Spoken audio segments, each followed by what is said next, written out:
حامدا ومصلیا اما بعد فاعوذ باللہ من الشیطان الرجیم بسم اللہ الرحمن الرحیم۔ کسی مسلمان بھائی کی مشکل میں اس کی مدد کرنا کتنا بڑا اجر کا باعث اور اللہ تبارک و تعالی کے کتنے بڑے قرب کا ذریعہ ہے۔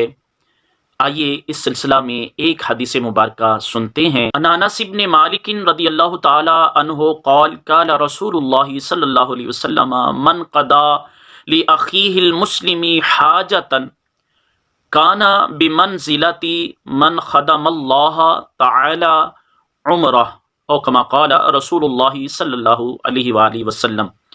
رواہ الطبرانی والبخاری فی التاریخ۔ جناب انس بن مالک رضی اللہ تعالی عنہ آپ فرماتے ہیں کہ رسول اللہ صلی اللہ تعالی علیہ وآلہ وسلم نے ارشاد فرمایا، جو بندہ من قضا لاخیہ المسلم حاجتا، جو بندہ اپنے مسلمان بھائی کی حاجت روائی کرتا ہے، داد دیتا ہے، تو پھر اس کی کتنی بڑی فضیلت ہے۔ فرمایا کانا بمنزلۃ من خدم اللہ تعالی عمرہ، اس کی مثال ایسے ہے جیسے کہ اس نے اللہ تبارک و تعالی کی خدمت میں اپنی زندگی کو صرف کر دیا، یعنی پوری زندگی اس نے اللہ رب العزت جل وعلا کی خدمت میں صرف کر دی۔ مطلب کیا؟ مطلب یہ ہے کہ پوری زندگی اللہ تعالیٰ کے دین کی خدمت و نصرت میں گزار دی۔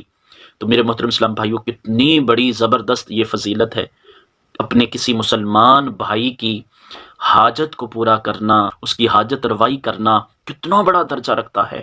آج ہم نے بڑی خوبصورت حدیث مبارکہ سنی۔ تبارک و تعالیٰ تمام مسلمانوں کی مشکلات کو حل فرمائے۔ اپنا بہت سارا خیال رکھیے، ملتے ہیں نیکسٹ ویڈیو کے ساتھ۔